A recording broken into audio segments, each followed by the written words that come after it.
kasih dalam nama Tuhan Yesus Kristus. Bersama KLG Surabaya, kita mau beribadah bersama-sama. Kita mau memuji Tuhan dimanapun saudara-saudara berada. Kita mau menyembah Dia sebab Dia Allah kita yang sungguh luar biasa buat kita semua.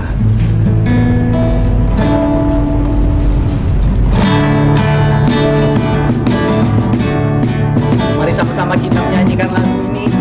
Kita mau menyembah Dia, kita mau memuji Dia sebab Dia Allah yang sungguh luar biasa buat kita semua. Haleluya, haleluya.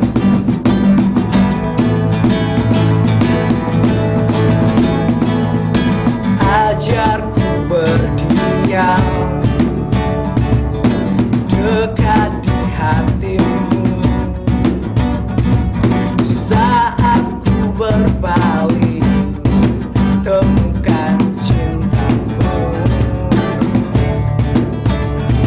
Di sana kau menanti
Haleluya, puji nama Tuhan.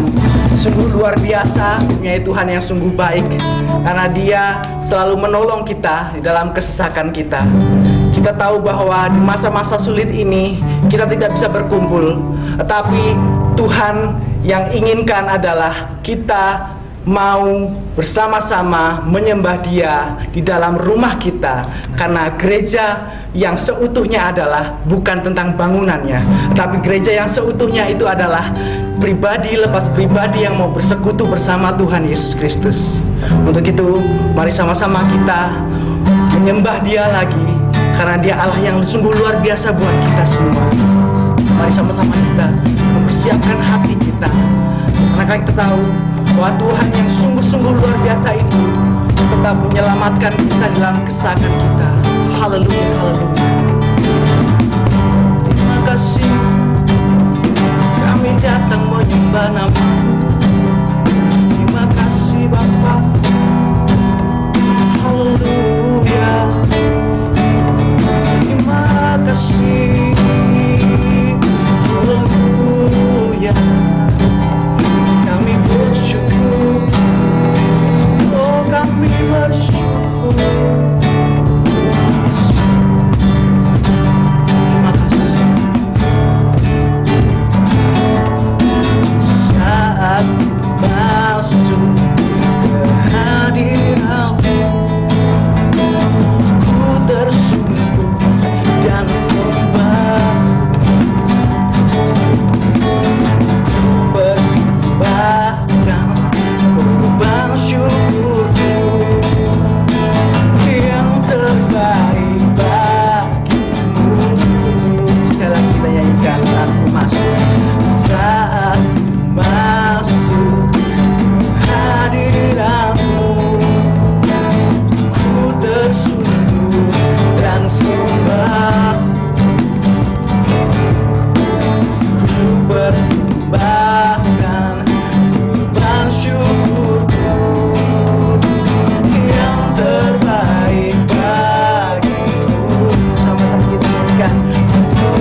Kami bersyukur buat kebaikan yang telah Engkau berikan Tuhan.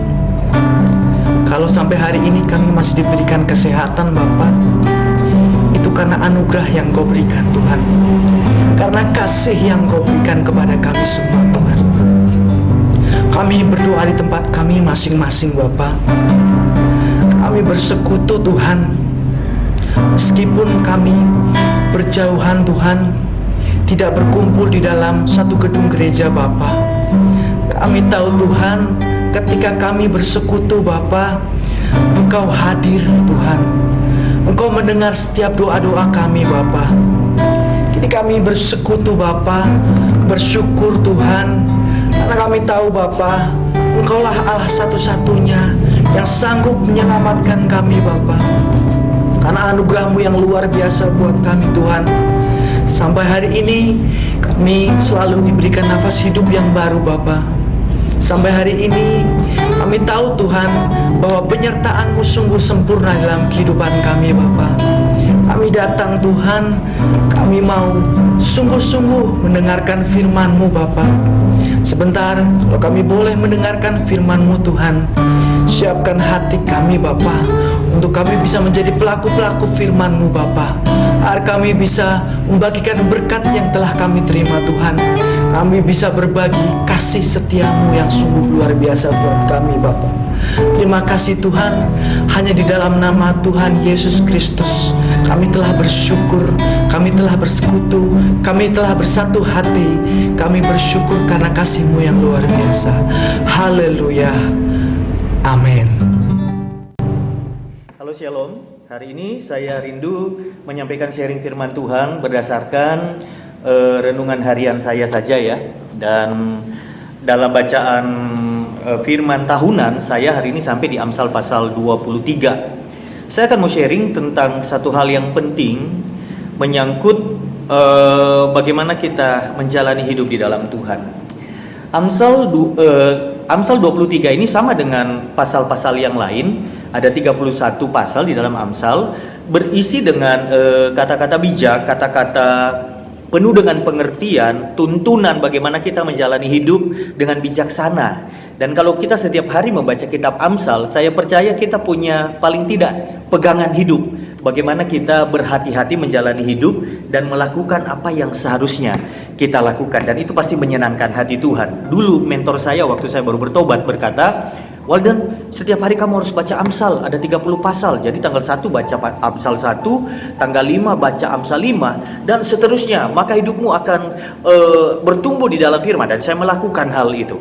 Ya, tidak ada salahnya kita membaca firman. Apalagi Amsal berisi dengan kata-kata hikmat, pengajaran-pengajaran yang membuat pembacanya menjadi orang berhikmat ketika mempelajarinya. Lalu kemudian mentor saya juga berkata begini, ada 31 pasal di dalam Amsal. Coba kamu perhatikan, kamu lahir tanggal berapa, itu ayat emasmu. Waduh, karena saya lahir tanggal 13, jadi Amsal 13 ya. Dan kemudian saya mulai membaca, agak serem juga Amsal 13 itu. Hai pemalas, berpangku tangan, sebentar lagi, dan sebagainya. Oke, it's okay. Tetapi Amsal itu luar biasa memberkati kita setiap hari ketika kita membacanya. Dan perlu kita pahami ketika kita membaca kitab Amsal ini, itu kadang-kadang dalam satu pasal, misalnya pasal 23 dengan ayatnya yang banyak itu kadang-kadang di dalamnya itu ada banyak sekali topik, ada banyak sekali poin yang memberkati kita. Jadi tidak runtut. Ayat 1, 2 masih ada koneksi, ayat ketiga bisa nyimpang kemana begitu ya, berdiri sendiri, lalu selanjutnya seperti itu. Tetapi ketika kita bisa menarik makna hikmat dari setiap ayat yang ada, maka saya percaya firman Tuhan itu akan membuat hidup kita itu berjalan sebagaimana mestinya. Ada tuntunan yang membuat kita itu tidak asal mengambil keputusan, tidak asal menjalani hidup, tidak asal berkata-kata, tidak asal membangun hubungan, bersikap, dan lain sebagainya. Nah, Amsal 23, saya tertarik dengan satu statement di ayat yang keempat. Dikatakan, jangan bersusah payah untuk menjadi kaya. Wow. Tinggalkanlah niatmu itu. Amsal 23 ayat 4. Jangan bersusah payah untuk menjadi kaya. Tinggalkanlah niatmu itu. Jadi orang Kristen tidak boleh kaya nih, karena disuruh tinggalkan niat untuk menjadi kaya. Cocok dong kalau begitu lagunya, biar saya miskin di dunia, asal kaya di surga. Bagaimana? Anda pilih hidup miskin masuk surga atau kaya masuk neraka? Saya tahu jawaban Anda. Saya pengen kaya Pak, tapi masuk surga. Oh, itu kata-kata profetik dalam nama Yesus jadi. Karena Abraham itu kaya di dunia ini dan dia masuk surga. Ya, oke. Ada pengertian apa, pelajaran apa di balik statement jangan bersusah payah untuk menjadi kaya, tinggalkanlah niatmu itu. Begini, ketika kaya itu menjadi tujuan, menjadi mimpi dreaming terbesar kita, mimpi terbesar kita, dan menjadi kaya itu orang bersusah payah karena memang cita-citanya harus kaya. Saya bosan jadi orang miskin, atau mungkin punya dendam masa lalu seperti apa. Saya harus jadi orang kaya untuk membuktikan aktualisasi diri atau apalah latar belakangnya, lalu bersusah payah menjadi kaya. Maka ini berbahaya. Makanya firman Tuhan berkata jangan bersusah payah untuk menjadi kaya.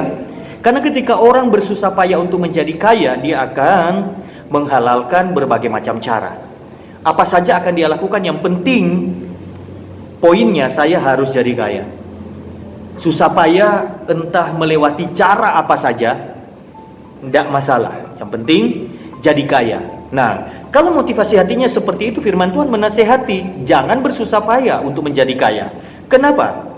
Karena begini, di dalam ayat yang lain ya, sebagai referensi 1 Timotius 6 ayat 10, di sana dikatakan karena akar segala kejahatan ialah cinta uang. Jadi bukan uang akar segala kejahatan, tetapi hati cinta uang melekat kepada uang, uang menjadi segala-galanya, itu akar dari segala kejahatan. Dan kalau bicara tentang akar, di atasnya akan bertumbuh satu pohon, makin lama makin besar, dan kemudian bisa berbuah kemana-mana. Dan buah kejahatan, ya apa saja bisa terjadi kan?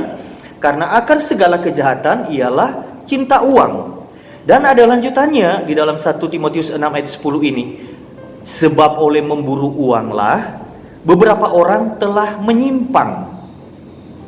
Karena ingin kaya, memburu uang, meraup sebanyak-banyaknya, mengumpulkan sebanyak-banyaknya. Oleh sebab memburu uanglah beberapa orang telah menyimpang. Menyimpang artinya tidak berjalan di jalan yang seharusnya. Anak Tuhan kan mestinya berjalan di jalan yang seharusnya. Jalan kita itu adalah jalan yang lurus, dituntun oleh firman sebagai penuntun yang sempurna. Tetapi kalau cinta uang, bersusah payah ingin menjadi kaya, bisa menyimpang loh ternyata. Menyimpang dari apa dikatakan? Sebab oleh memburu uanglah beberapa orang telah menyimpang dari iman. Nah ini dia. Di sekitar kita banyak orang yang meninggalkan Kristus demi jabatan. Apalagi kalau bukan uang targetnya, jabatan untuk mendapatkan uang kan pada akhirnya dan sebagainya. Popularitas, hidup lebih baik, bersusah payah untuk menjadi kaya, mendapatkan sebanyak-banyaknya, menyimpang dari iman. Lalu untuk apa kekayaan itu? Ayat firman Tuhan yang lain mengatakan, untuk apa engkau memperoleh seisi dunia ini kalau engkau kehilangan nyawamu? Menyimpang dari iman, meninggalkan Kristus, tidak selamat kita, binasa kita. Jadi hati-hati. Sebab oleh memburu uanglah beberapa orang telah menyimpang. Bisa korupsi, ya kan? Bisa kompromi, bisa nyembah berhala, ya kan? Pegang jimat-jimat, melakukan nasihat orang fasik, itu menyimpang semuanya. Kenapa? Ingin kaya, memburu uang, menyimpang dari iman, dan menyiksa dirinya dengan berbagai-bagai duka. Siang jadi malam, malam jadi siang. Wow, apa saja dikerjakan dengan, bukan kita tidak boleh bekerja ya, tetapi ini menyimpang dari pada umumnya orang melakukannya. Lalu sudah tidak peduli dengan rekanan, tidak peduli dengan saudara, tidak peduli dengan orang lain, tidak peduli dengan submission kepada leader, pemimpin rohani. Hari Minggu sudah tidak ke gereja, udah menyimpang dan menyiksa diri dengan berbagai-bagai duka. Makanya sang penulis kitab Amsal, Salomo, yang menuliskan, ini Salomo ini orang paling kaya loh di dunia. Sebelum Salomo dan setelah Salomo, tidak ada orang yang sekaya Salomo. Dia berkata, jangan bersusah payah untuk menjadi kaya. Tinggalkan niatmu itu. Pertanyaannya sekarang, tidak boleh dong kalau begitu orang Kristen jadi kaya. Biar saya miskin di dunia asal kaya di surga. Apa seperti itu? Jadi saudara mau pilih mana nih? Miskin, masuk surga, kaya, masuk neraka? Saya dengar jawaban saudara di dalam hati saudara adalah, saya kepengen kaya tapi masuk surga, Pak. Saya tangkap itu sebagai kata-kata profetik. Kaya, masuk surga. Itu bisa loh terjadi, karena Tuhan menjamin, Dia memberkati hidup kita. Apa yang kita kerjakan dengan tangan kita berhasil. Tetapi tidak dengan menjadi kaya itu yang mendrive kehidupan kita, menjadi target kita, lalu kemudian kita melakukannya secara membabi buta. Karena Amsal 23, pasal yang sama ya, bacaan saya hari ini, ayat 18 berkata, karena masa depan itu sungguh ada, dan harapanmu tidak hilang. Banyak harapan dalam hidup kita, tidak hilang. Masa depan sungguh ada. Bagi kita yang percaya kepada Tuhan, itu jaminan masa depan itu ada. Dan Yeremia 29 ayat 11 berkata, bukan masa depan yang seperti nggak jelas begitu. Rancangan Tuhan itu rancangan damai sejahtera. Masa depannya itu masa depan yang penuh harapan. Itu yang Tuhan janjikan dalam hidup kita. Berarti boleh kita menjadi kaya. Dan justru saya mengatakan kita harus menjadi kaya. Supaya apa? Kita dapat berbagi. Bagaimana bisa kita berbagi kalau kita tidak memiliki? Kita harus memiliki lebih dulu, lalu kita bisa berbagi dengan orang lain.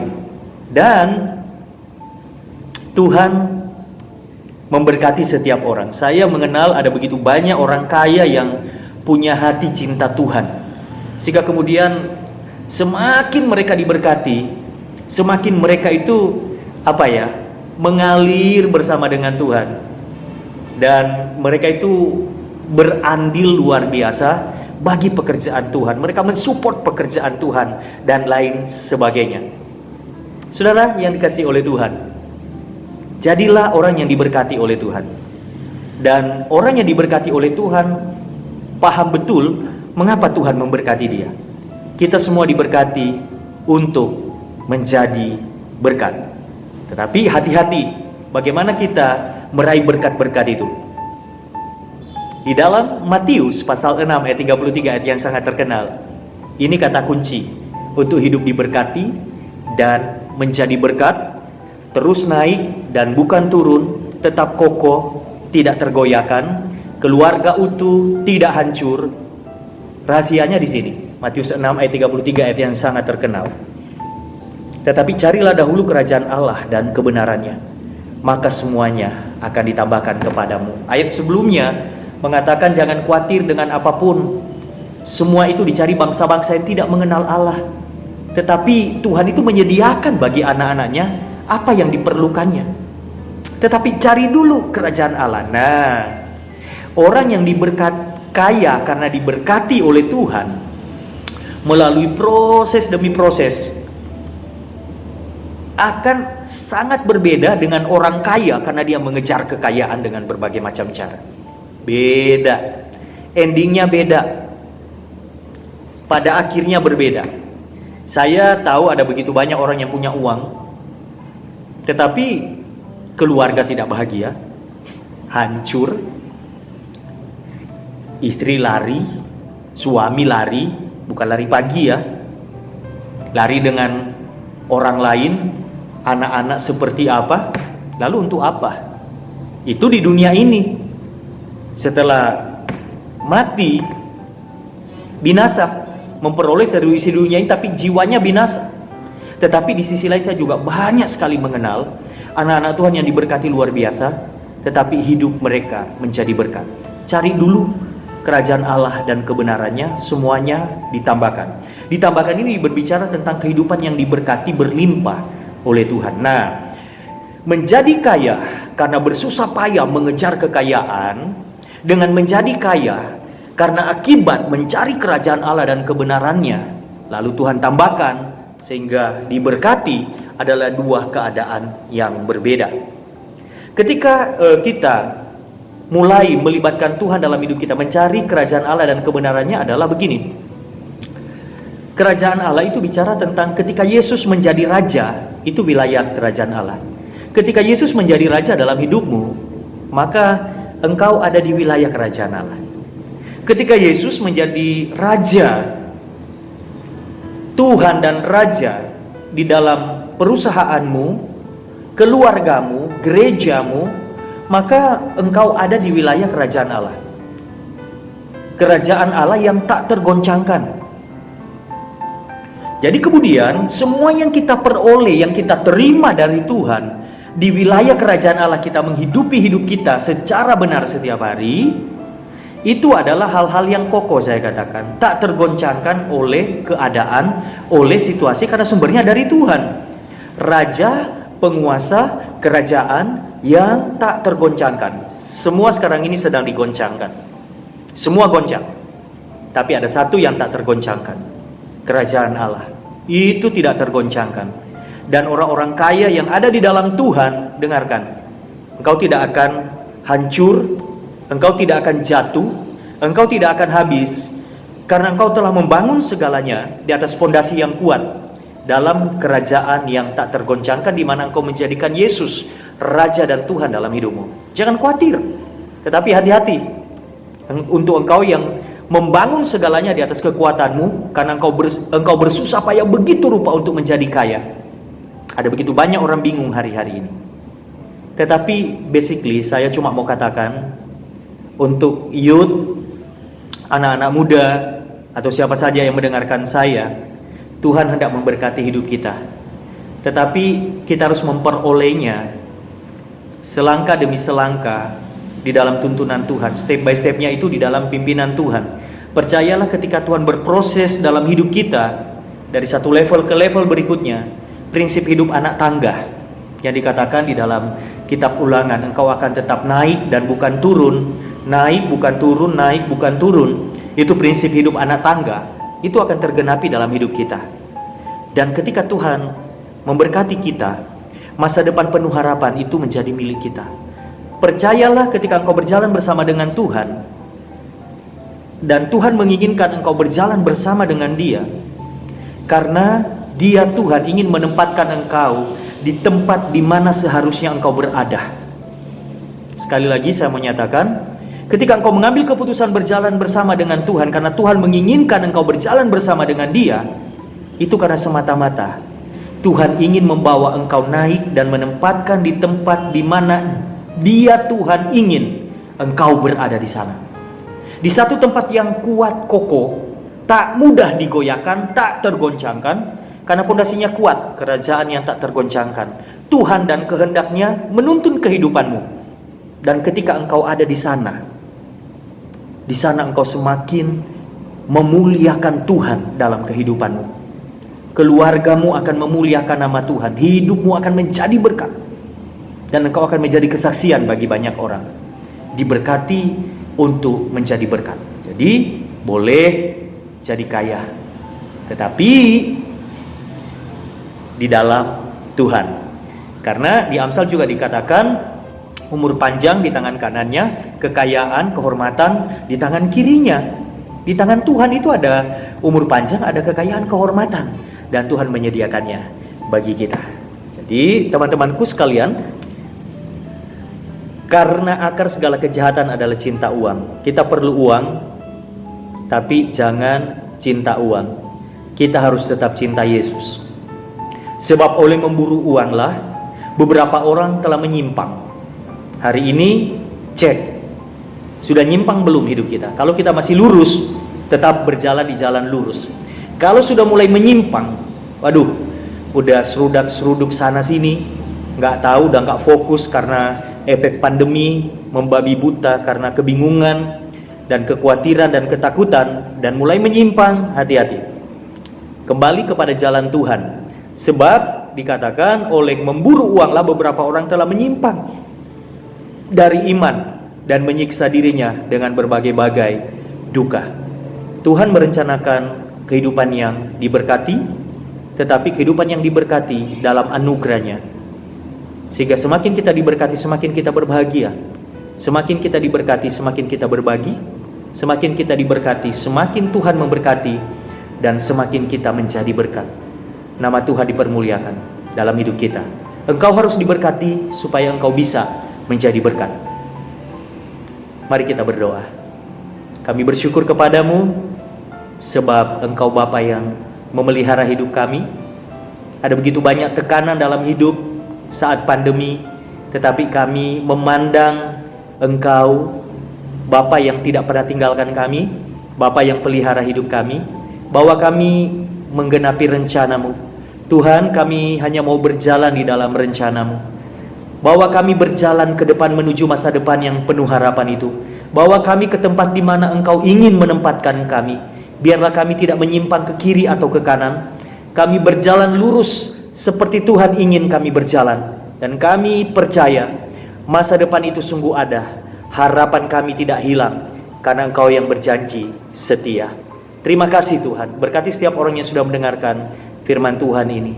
Terpuji nama-Mu dalam nama Yesus. Haleluya. Amin.